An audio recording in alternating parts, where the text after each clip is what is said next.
E conhecereis a verdade vos libertará. Glória a Deus, louvado seja o nome santo e bendito do Senhor. Queridos, sejam bem-vindos todos vocês, né, que estão sempre vindo aqui, né, se encher dessa palavra, receber, né, conhecimento. De repente você está aí, mas ainda não conhece, né, não conhece o canal. De repente é o primeiro vídeo que você está assistindo. Sejam bem-vindos, sejam todos bem-vindos, né? Aqui nós estudamos, nós meditamos na palavra de Deus, né, para buscarmos conhecimentos e sermos libertos, né, de tudo aquilo que nos aprisiona, dos falsos ensinos, dos falsos profetas, das falsas ideologias, né, nos trazendo aqui para a palavra do Senhor, a palavra pura, genuína, né, sem mistura, como ela é. E queridos, nós estamos, né, numa sequência aí de estudo do livro de Atos, aprendendo bastante. Eu creio que todos nós, né, estamos aprendendo, sendo edificados, porque essa é a função da palavra do Senhor, né? Ela nos edifica, né?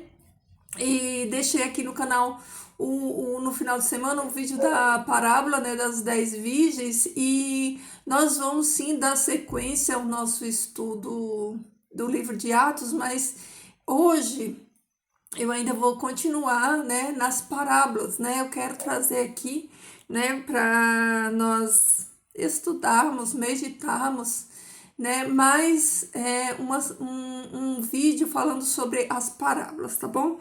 Então, querido, só fazendo um adendo aqui do outro vídeo que eu fiz da parábola, né? As bodas, né, que é o casamento do Messias, que é o noivo, com a igreja, vai se dar quando? Quando Jesus voltar. Quando Jesus voltar, né, a noiva, né, e aquelas nações que nós aprendemos que aquelas 10, né, que aquelas 10 virgens lá, que não eram noivas, são virgens, essas 10 virgens simbolizam as nações, as amigas da noiva vão entrar nas bodas, né? Então, por que que o Jesus, no caso o noivo, ele não desce? Porque no contexto, né, judaico, né, do casamento judaico, lembre-se, querido, que eu tenho sempre ensinado para vocês aqui que tudo que nós estudamos, nós temos que ler, né, no contexto, né, judaico. Nós até podemos fazer outras aplicações, mas a gente precisa entender que o contexto que foi escrito, né, que essa parábola, né, foi um contexto judaico. Jesus, ele ensinando ali, dando resposta para os seus discípulos, que lhes perguntou quando seria a sua volta, ensinando para eles. Então, o contexto que Jesus usou, o exemplo que Jesus usou ali para responder a eles aquela parábola, foi no contexto que eles conheciam, casamento judaico. Então, no casamento judaico, a noiva e o noivo, eles se encontram, né? Você vê que elas, né, as donzelas ou as virgens, elas saem ao encontro do noivo e o noivo também vem ao encontro da noiva. Então, quando Jesus voltar, ele vai encontrar a noiva nos ares. Por isso que nós vamos ser levados, né, pelos anjos para encontrar Jesus. Não é porque essa terra está contaminada, né? Não é por isso. Porque depois que a noiva, né, e os convidados da noiva, né, eles se encontram ali, né, Israel, né, a noiva é Israel, Israel, a noiva e nós, né, como convidados, né, você vê que lá na parábola, né, das bodas, né, que Israel, eles rejeitam e nós somos convidados, né, a ceias, as bodas do Cordeiro, todos aqueles que aceitam. Então, vejam que uma coisa está conectada à outra, está linkada à outra. Então, nós vamos encontrar Jesus vai encontrar a sua igreja nos ares, né? Olha aí, na metade do caminho. Então, ali vai se encontrar, vai ser o casamento, e aí Jesus desce para a terra para o milênio. Aí começa a festa das bodas, que é o milênio, tá bom? Só para complementar aquilo que eu disse no último vídeo. Então, vamos dar sequência, né? Vamos falar de parábolas, né?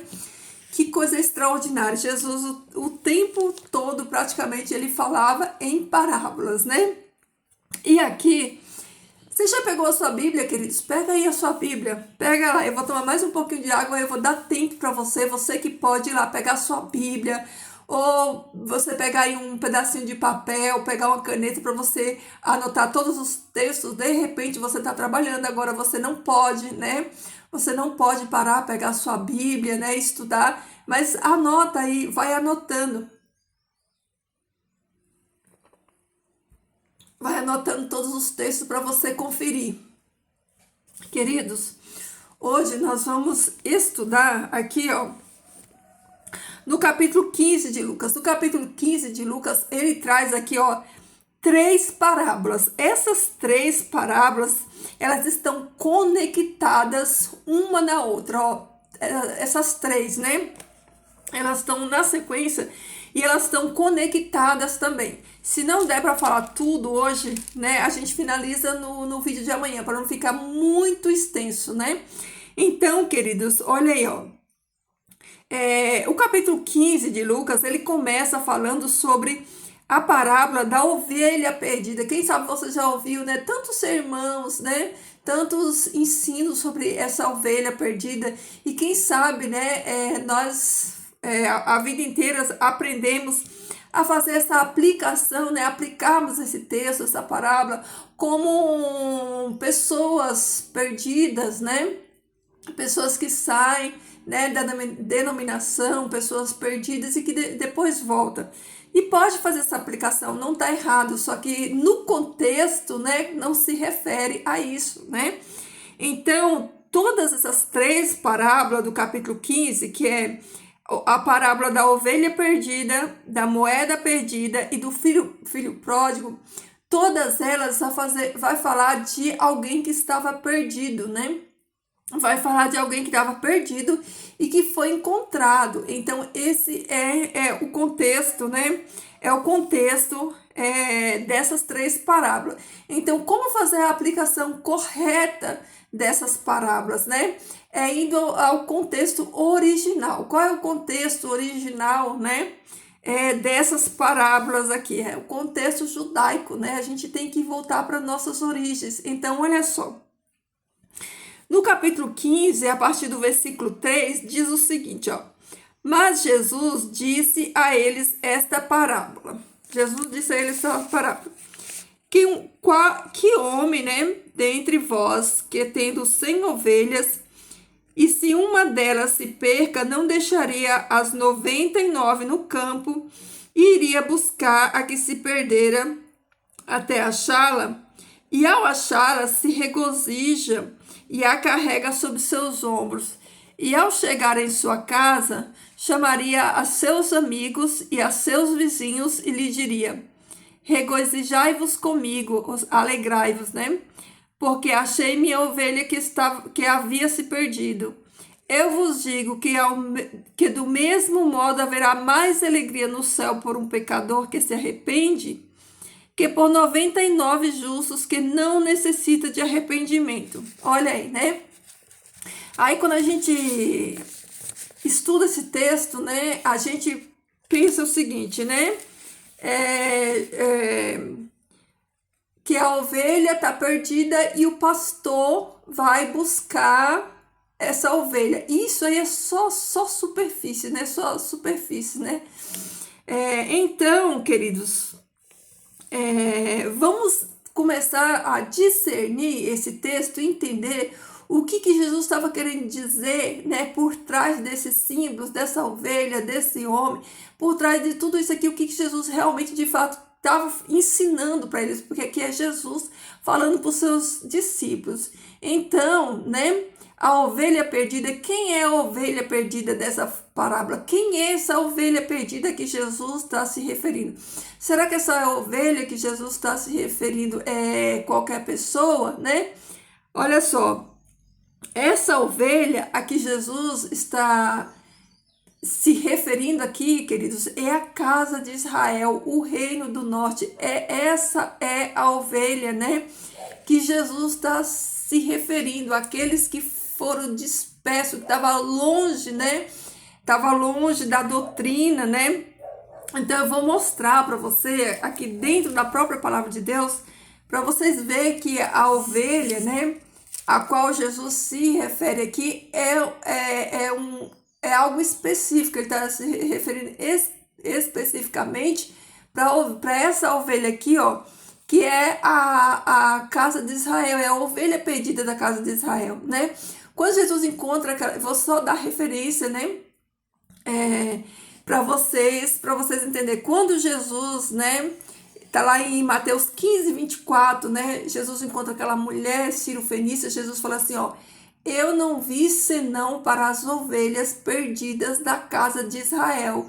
Então, essa ovelha perdida aqui são as pessoas, né, da casa de Israel que estava perdida, que tinha se desviado, e agora Jesus vinha buscar essas ovelhas. Ó, abra sua Bíblia aí, ó, ou marca aí, ó, João 10, versículo 5.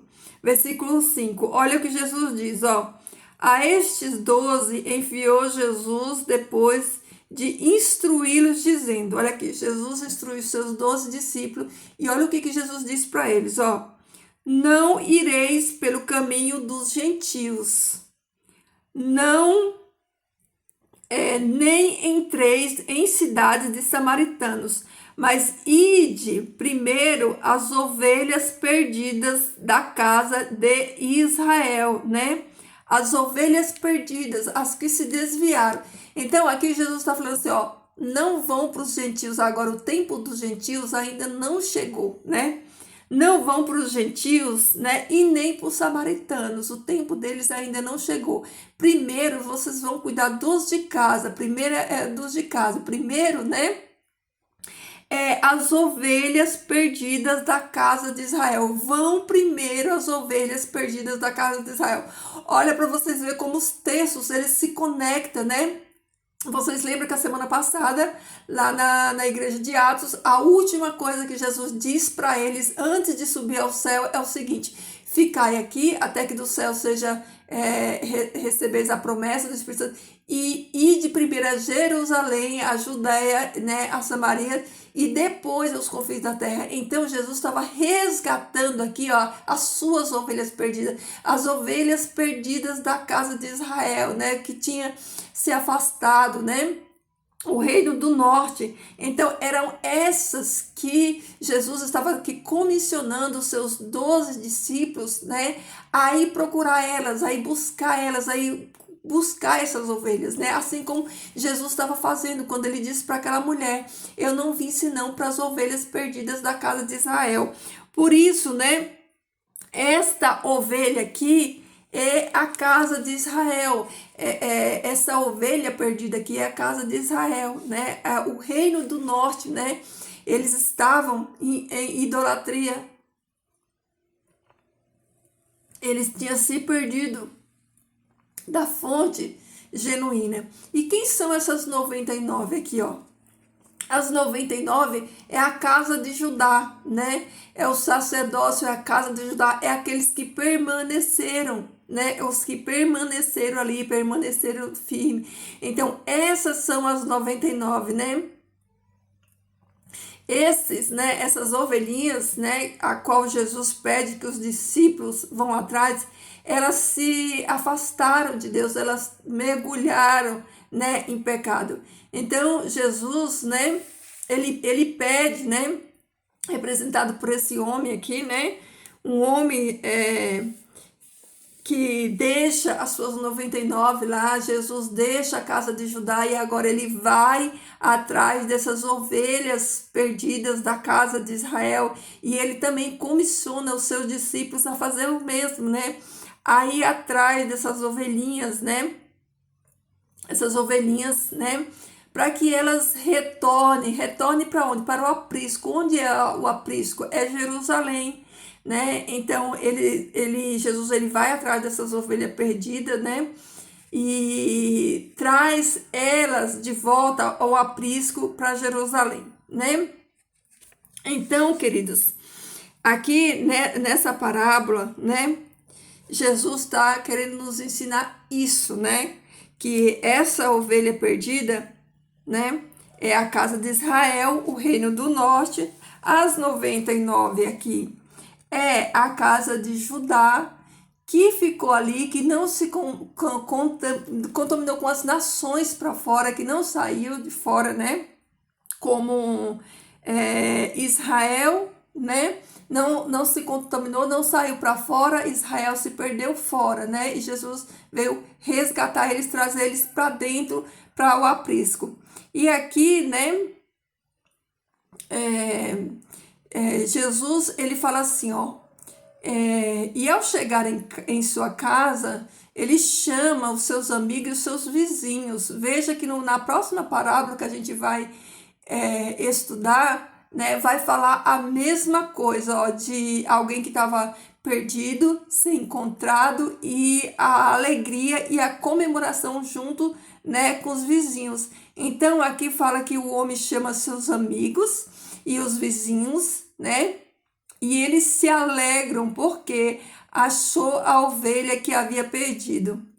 E eu vos digo, do mesmo modo, haverá mais alegria no céu por um pecador que se arrepende, que por 99 justos que não necessitaria de arrependimento. Ou seja, naquele momento, né, as 99, né, ela não tinha necessidade, né, de Jesus naquele momento. Agora, naquele momento, a atenção de Jesus, a preocupação de Jesus era buscar, né, a perdida e trazer ela para dentro do aprisco, né? Porque há mais alegria, né? Por aquela que estava perdida, porque ela foi encontrada e trazida de volta, do que aquelas que já estavam lá, porque já estava salva, né? Então a alegria é maior, né, com aquele que estava perdido e foi achado, do que com aqueles que não necessitaria de que fosse buscar. Por quê? Porque já estava ali no aprisco já, né? Então, ó, veja que a primeira parábola aqui, ó, da ovelha perdida, ela fala sobre a casa de Israel, né, que estava perdida. Já aqui nessa segunda parábola da moeda perdida, ela vai falar sobre a casa de Judá. Olha só.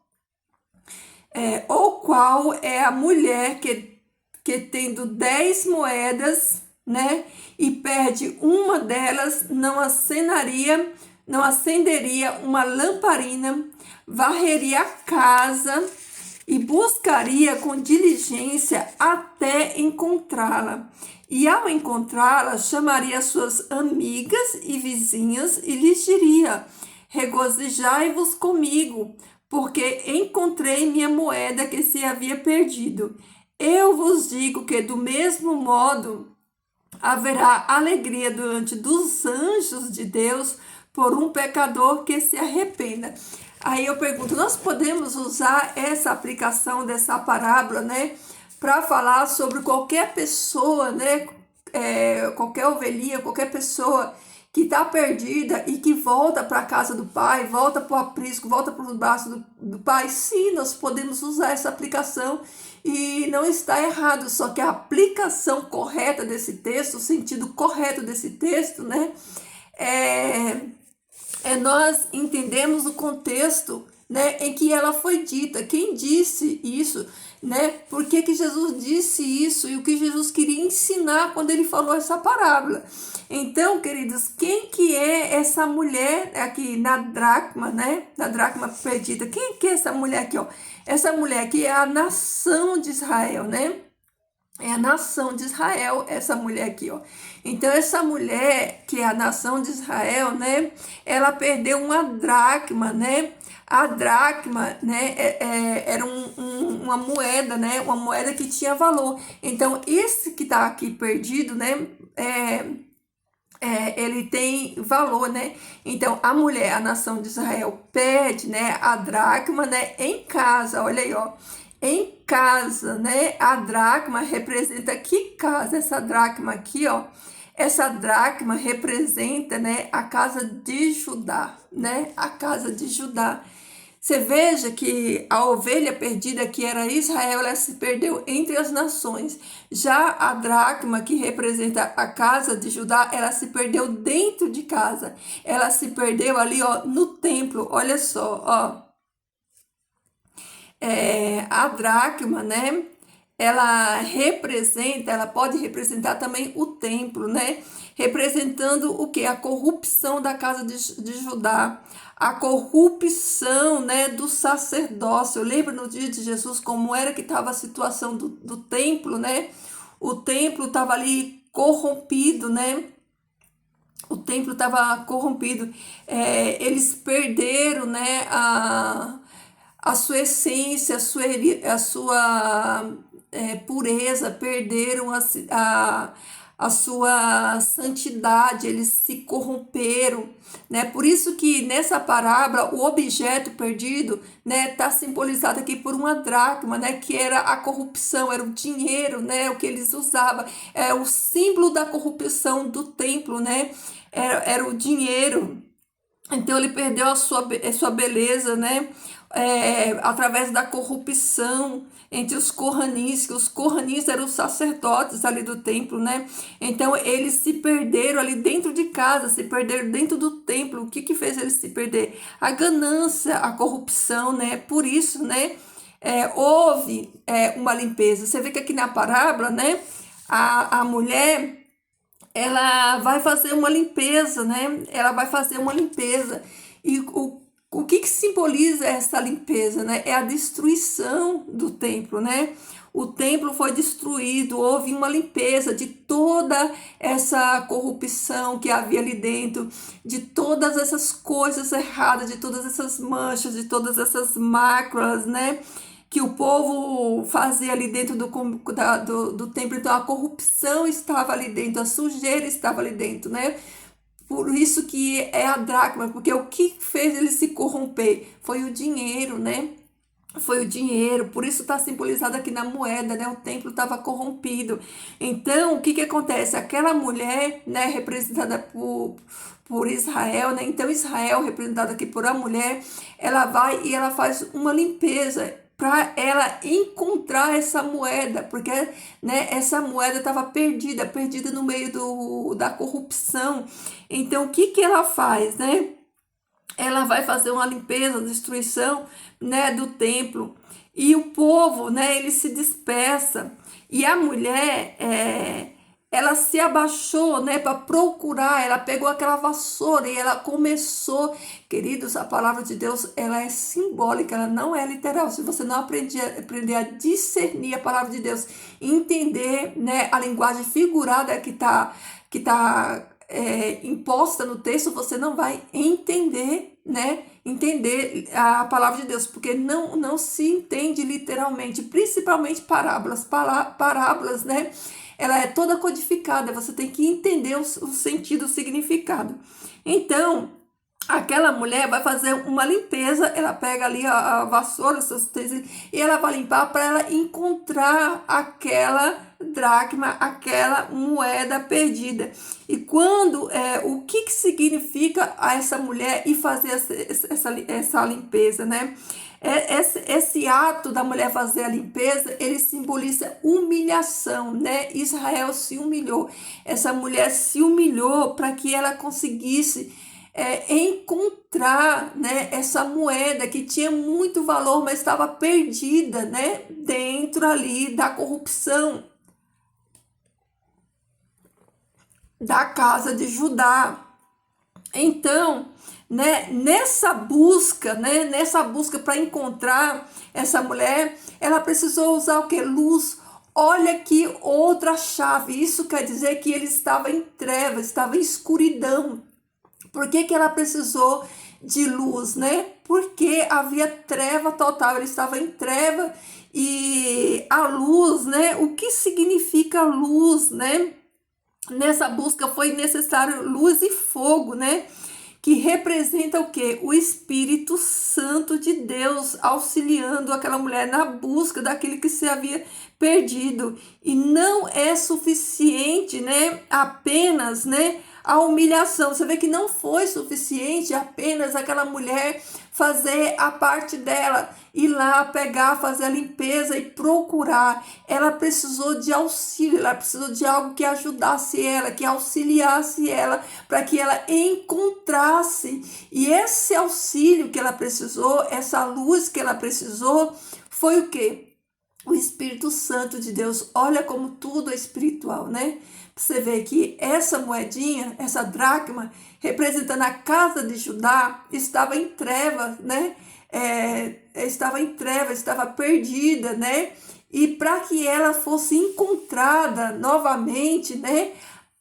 Houve a necessidade da iluminação do Espírito Santo de Deus, né? O Espírito Santo de Deus trazendo, dando força para Israel, a mulher, para resgatar essa moeda, essa dracma, a casa de Judá, que estava perdida no meio dessa corrupção toda. Vocês conseguem entender? Então, a luz do Espírito Santo, né? Ela foi essencial para que aquela moeda fosse achada. Sem a luz, no escuro, era impossível encontrar, não tinha como encontrar, não tem como encontrar nada no escuro, queridos. No escuro ninguém encontra nada. Sem o Espírito Santo de Deus, todos nós estamos em trevas, estamos na escuridão. Então nós precisamos, né, do Espírito Santo de Deus clareando o caminho, dando entendimento, dando discernimento para que a gente consiga, né, se mover no Espírito, entender, enxergar essa mulher aqui, ó. Ela, por mais que ela se humilhou, né, ó, ela teve a iniciativa de procurar, ela se humilhou, ela procurou, ela varreu, ela fez ela fez a parte dela, mas só a parte dela não é suficiente, né? Só a minha atitude de querer não é suficiente. Eu preciso mais do que isso, né? Eu preciso mais do que humilhar. Eu preciso da mão poderosa. Eu e você precisamos da mão poderosa do Senhor para nós conseguirmos enxergar. Olha aqui, essa mulher, ela só enxergou aquilo que estava perdido, né? Por quê? Porque o Espírito Santo de Deus, através daquela luz aqui, clareou, né? E assim ela pôde, né, enxergar, encontrar. Ela pôde encontrar. Nós só vamos conseguir encontrar, né, a profundidade, encontrar o sentido real da palavra de Deus para nos libertar quando a luz de Deus brilhar em nós através do Espírito Santo, assim como aconteceu com essa mulher, ó. Então Israel se alegra com as nações que aqui são representadas pelas suas amigas e vizinhas, né? E Judá se corrompeu dentro de casa. Você vê, né? Israel se corrompeu fora, né? Nações pagãs. Judá se corrompeu dentro de casa. Então, olhem só para o contexto dessas duas parábolas. Eu quero chamar a atenção para você, para duas coisas aqui, ó. Primeiro, ó, fala que o homem, ele se alegrou com os amigos e com os vizinhos. E a mulher é a mesma coisa, ela se alegra, né, com as amigas e com as vizinhas. E se a gente voltar lá no texto da parábola das 10 virgens, né, para você ver que as nações que são as amigas da noiva, né, que ajudam, né, a noiva a se preparar para as bodas, elas se alegram e entram junto nas bodas. Então vejam, queridos, tudo está conectado, não tem fio solto, está tudo conectado, tudo linkado, tudo certinho. Então o que acontece, ó? Aqui nós vimos a primeira parábola, né, que é a casa de Israel que está perdida. Aqui na segunda a gente vê a casa de Judá perdida. E aqui no filho pródigo a gente vai ver essas duas casas, a casa de Judá e a casa de Israel.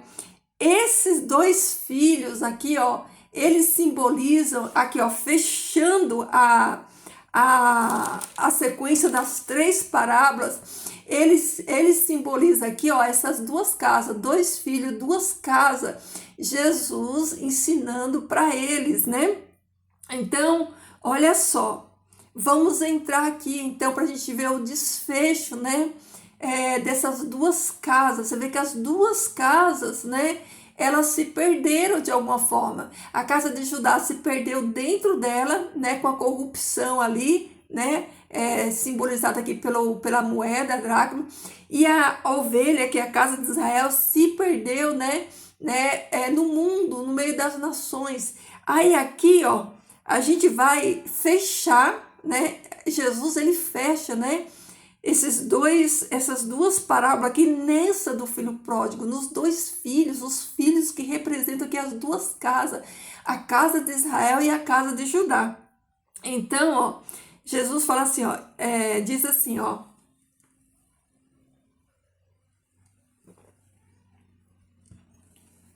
e outra vez Jesus lhe disse: um homem tinha 2 filhos, e seu filho menor lhe disse: Pai meu, dá-me a parte da tua casa, ou da herança, né, que me corresponde. E ele dividiu seus bens entre eles.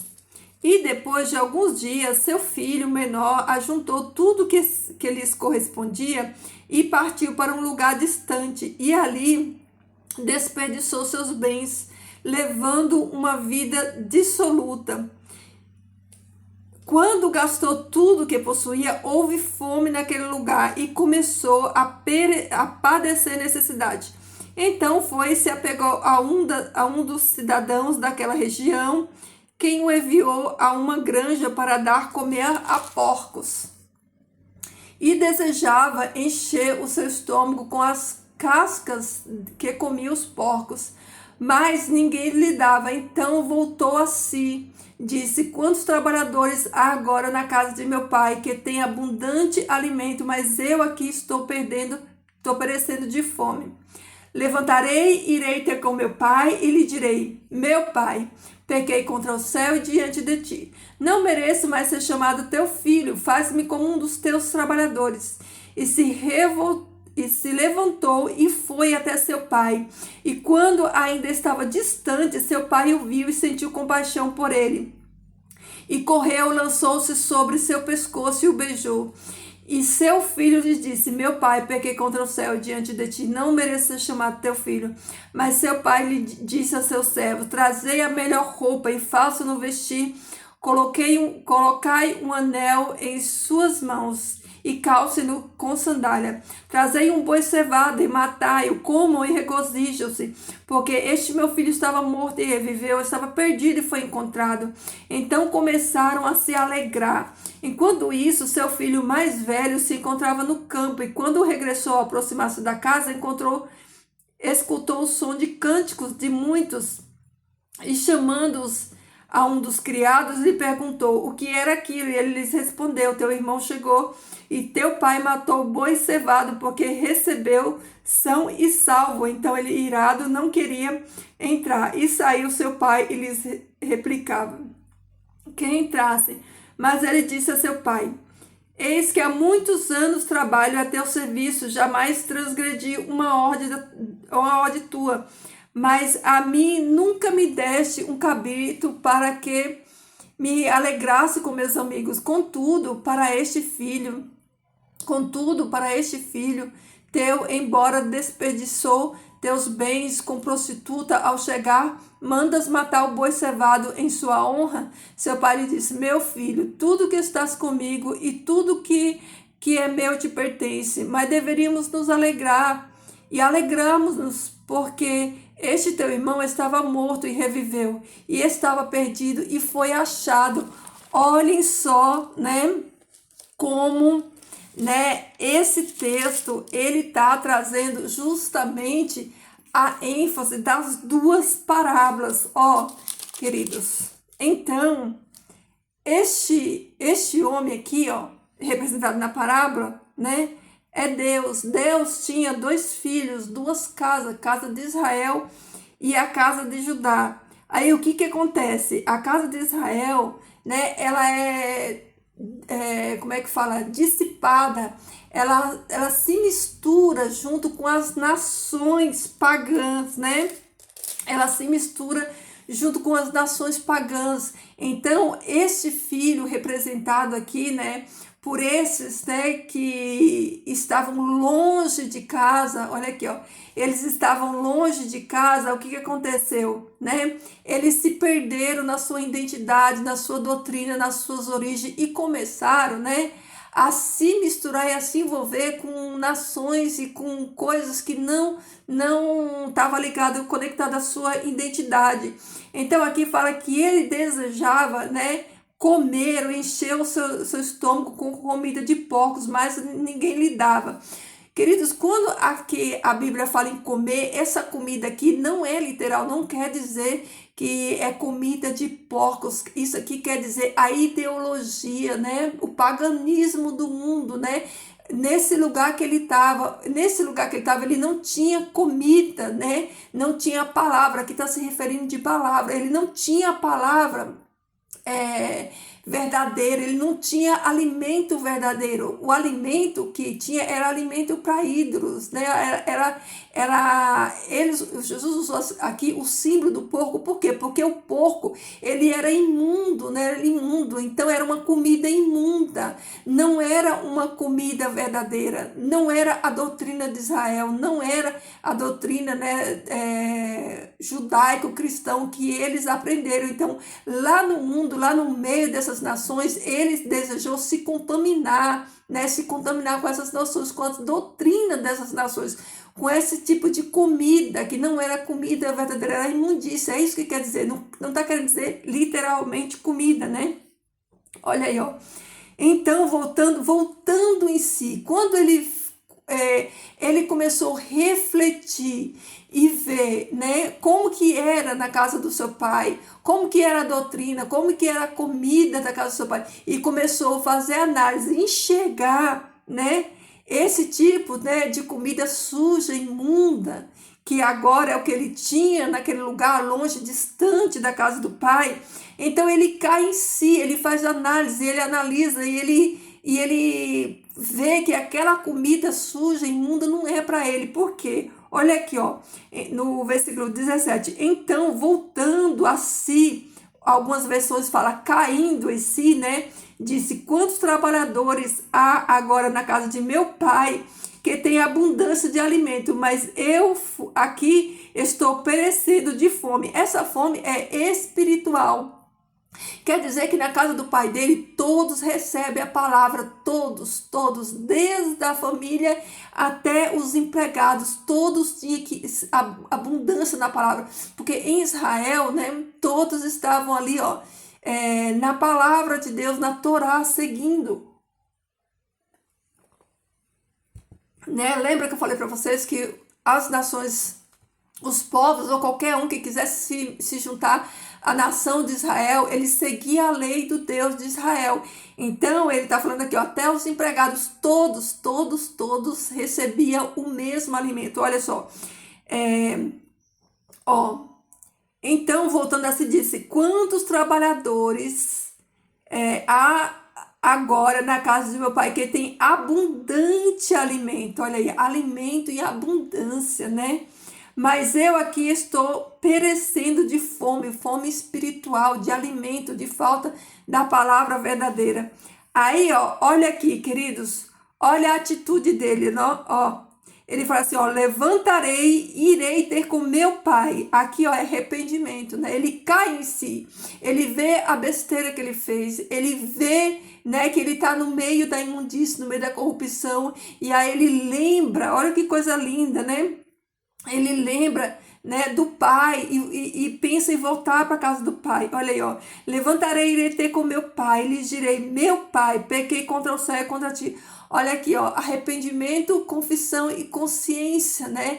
Ele se arrepende, né? Primeiro ele enxerga a sua condição, ele enxerga onde ele está. A partir do momento que ele enxerga a condição que ele está, que é longe da vontade do pai, ele enxerga o pecado dele, então ele se humilha e ele retorna. Olha aqui que coisa impressionante, né? Ele retorna, ele reconhece que ele primeiro pecou contra Deus e também pecou contra o pai dele. Então ele volta, né? Ele volta para recomeçar, para fazer um recomeço. Isso aqui está acontecendo hoje. Hoje, quantas pessoas estão voltando voltando para casa, queridos, voltando para casa, voltando para a palavra genuína, voltando. Este filho, ele estava voltando para casa para se alimentar de alimento verdadeiro, porque ele queria estar, né, junto ali, né, receber nutrição, receber comida de verdade, palavra de Deus.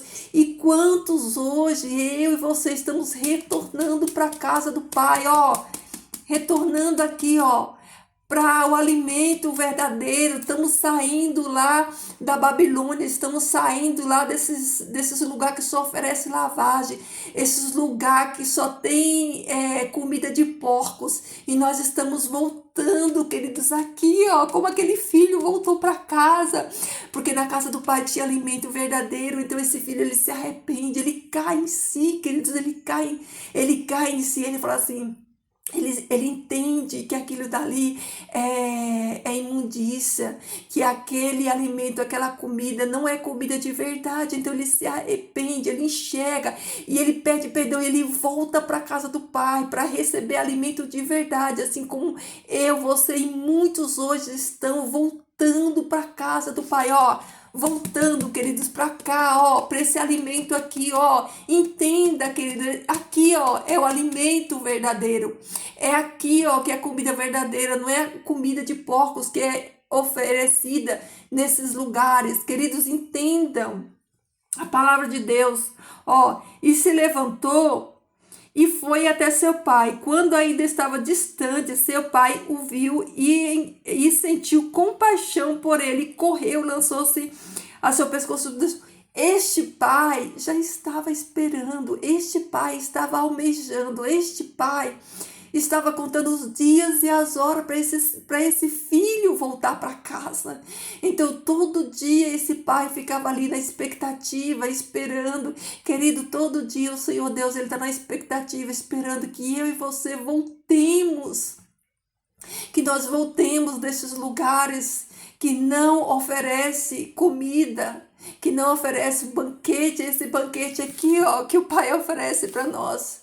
E aí esse pai, ele estava ali aguardando, esperando, e quando ele vê esse filho, o que acontece? Ele vai ao encontro, ele nem espera o filho chegar em casa, a alegria dele é tão grande que ele vai encontrar esse filho no caminho. Ele vai encontrar esse filho no caminho, queridos. E quando, olha aqui, ó, e seu filho lhe disse, meu pai, pequei contra o céu e diante de ti, não mereço ser chamado de teu filho. Mas seu pai disse aos seus servos, ó, trazei a melhor roupa e façam-no vestir. Colocai um anel em sua mão e coloquem-no com sandália. Então vamos entender isso aqui.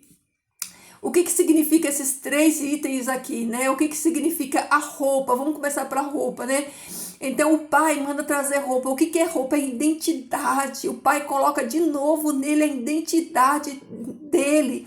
O pai traz, né, para ele aquilo que é a identidade, é a roupa. A roupa, ela simboliza os traços de justiça. Então o pai traz a identidade dele, né, como filho, né, veste a roupa, devolve a ele a dignidade, devolve a ele, né, a identidade dele como filho que ele tinha perdido. Então agora ele recebe essa identidade, ele recebe dignidade, né?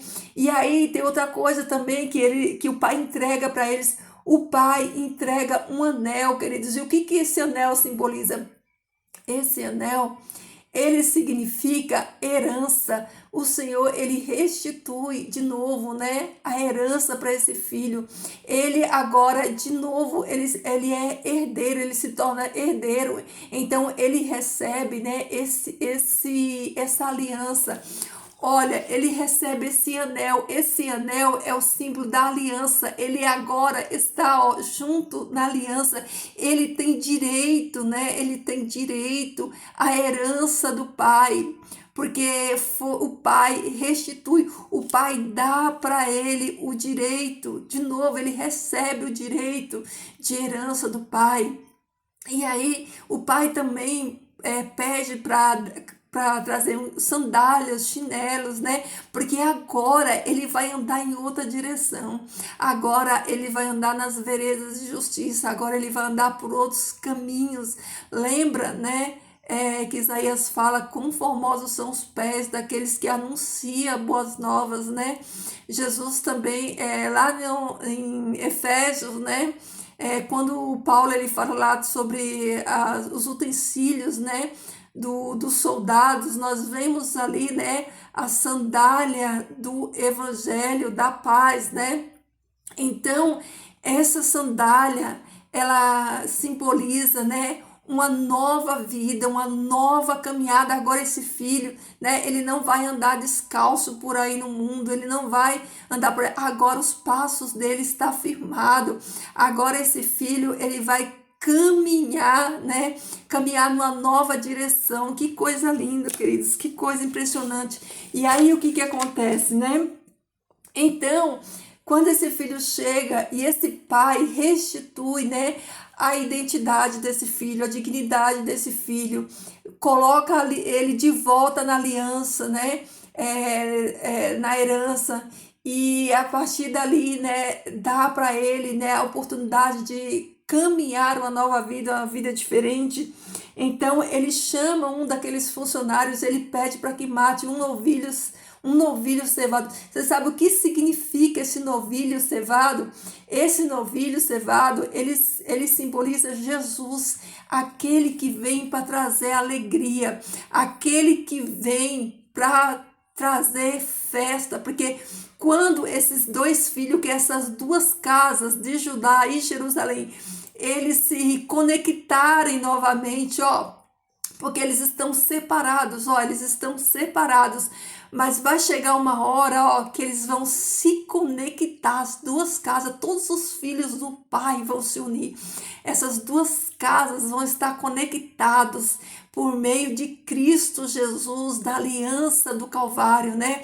Essas duas casas vão estar unidas. E sabe o que vai acontecer? Né? Jesus, né? Ele é simbolizado aqui, ó, nessa festa como cordeiro, desculpa, como esse bezerro aqui que é sacrificado, né? Ele é sacrificado para que haja alegria, para que haja festa, para que haja essa comunhão, para que haja essa interação das duas casas. Olha, você está conseguindo entender? Você conseguiu entender a preciosidade dessa parábola, o simbolismo dessa parábola? Então, essas duas casas, aqueles filhos, né, que estavam dispersos, né, dispersos, ó, da doutrina, né, que não tinha comida verdadeira, que é a doutrina, a palavra de Deus, eles vão cair em si, vão voltar, e quando eles voltarem, eles vão ser recebidos, né, no princípio aqui, ó, o filho mais velho, né, ele se sente enciumado, ele tem ciúmes, né, ele não aceita, mas no final, queridos, o que que acontece, né? No final, todos vão se alegrar e todos vão, ó, estar conectados, todos assim, ó, juntinho, as duas casas de Israel e a casa de Judá, vão estar todos juntos e o pai vai se alegrar e o pai vai fazer uma festa para celebrar a união dos seus filhos, das suas duas casas. Entendeu, queridos?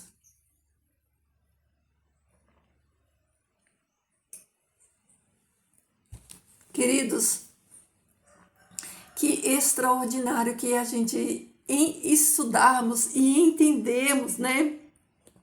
Essa parábola, né? Os filhos aqui, ó, o filho mais velho, né? Que esses que ainda tem essa rejeição, né? Os filhos, né? Que tem uma rejeição, que ainda não entenderam que o pai, né? Ele ama este filho mais novo também, né? Que este filho mais novo, né? Ele é filho amado do pai também, que o pai ele se alegra com a volta desse filho, né? Por mais que esse filho eles tenham andado, né? Por mais que você vê que o filho mais velho, né? Os judeus, eles nunca desobedeceram, eles nunca saíram da aliança, eles estão sempre ali né? Eles, como filho se refere aqui, ó, sempre, desde o começo, sempre obedeci, né? A obediência deles, né? Eles sempre obedeceram, nunca desviaram, sempre permaneceram ali na doutrina, guardando a Torá, né? Guardando os mandamentos, sempre ali fazendo a vontade do Pai. Mas esse filho enciumado, ele vai entender, né? A graça do Pai que alcança todo, que o perdão do Pai, né? Alcançando todo esse filho mais novo, para que a família esteja completa, né? Para que os filhos, né? Esses filhos simbolizando essas duas casas, né, de Israel e Judá, eles estejam todos unidos e assim todos possam se alegrar. Tá bom, queridos? Eu espero que essa palavra do Senhor tenha trazido entendimento para você, que você tenha conseguido entender, assimilar essa parábola aqui, né? Das casas de Israel, de Judá, o desfecho dela. Você vê que Jesus começa, primeiro ele fala de uma casa de Israel, depois ele fala da casa de Judá, e depois aqui ele finaliza falando sobre o encontro das duas casas, né? A união das duas casas, né? E a felicidade do pai ter esses dois filhos de volta em casa, essas duas nações de volta em casa, né? Os filhos que já estão lá no aprisco, na casa do pai em Jerusalém, os filhos que já estão lá, e esses outros filhos que estão indo para lá também, que estão voltando, que estão regressando. Eu espero que você tenha entendido o significado, o simbolismo dessa parábola. Ó, os filhos que ficou em casa, os filhos que estão lá em Israel, e os filhos que estão voltando. Esse filho simboliza todos aqueles que estão voltando para Israel por meio da doutrina verdadeira, por meio da palavra verdadeira. Porque esse filho que estava lá, que sentiu o desejo de comer comida de porcos, ele simboliza todos aqueles que foram dispersos, todos aqueles que estão longe da casa, longe da doutrina verdadeira, que estão por aí se alimentando de comida de porcos. Mas vai chegar uma hora que esses filhos, assim como o filho mais novo aqui, né, ele vai cair na real e ele vai voltar para o pai. Queridos, eu espero muito de verdade que você entenda por que eu digo isso. Porque a vida inteirinha nós fomos ensinados, né? Infelizmente, não vou dizer da maneira errada, mas não da maneira, né, que leve ao sentido original do texto. Esse é o sentido original do texto, né? Esse é o sentido original do texto. Então, eu espero que você esteja desperto, que a sua mente esteja desconectada, né? Da superfície, de ficar só na superfície, que você entenda a profundidade do ensinamento, daquilo que o Messias ensinou aqui, né? De tudo que nós aprendemos aqui com essa parábola, tá bom? Então, é isso aí, queridos. Que você retorne para o Pai, retorne para receber alimento, o alimento verdadeiro, né? Da casa do Pai, para que em breve, né? Logo em breve, nós possamos estar assim, todos conectados, né? O filho mais velho, o filho mais novo e o Pai se alegrando com todos nós, tá bom? Queridos, essa é a palavra do Senhor para mim e para você hoje, né? Vamos, né, fazer uma oração, agradecer o Pai, né? Porque o Senhor é bom em todo tempo o Senhor é bom, tá bom? Vamos orar? Santo Deus e amado Pai que estás nos céus, eu te louvo, Senhor, eu bendigo o teu nome santo, agradeço por mais um dia na tua presença, pela oportunidade de estudarmos, de discernirmos, Pai, a tua palavra, sermos libertos por ela, Pai, Senhor, que alegria, Pai, como nós ficamos felizes em saber, Senhor Deus, que no final de tudo, Pai, o Senhor já contou o final dessa história para nós já sabemos, Pai, o filho, Senhor Deus, O filho perdido, ele vai voltar para casa, Pai. Ele vai voltar para tua casa. Os teus filhos perdidos, todos que estão espalhados, Senhor Deus, por essas nações, todos que estão espalhados pelos povos, tribos, nações e línguas, eles vão voltar para casa, Pai. Eles vão voltar para tua casa. Eles vão voltar para a tua palavra verdadeira, genuína. E vamos, Senhor Deus, trazer alegria para o teu coração. E naquele dia todos nós vamos nos alegrarmos em ti, trazer alegria para o teu coração, Senhor Deus.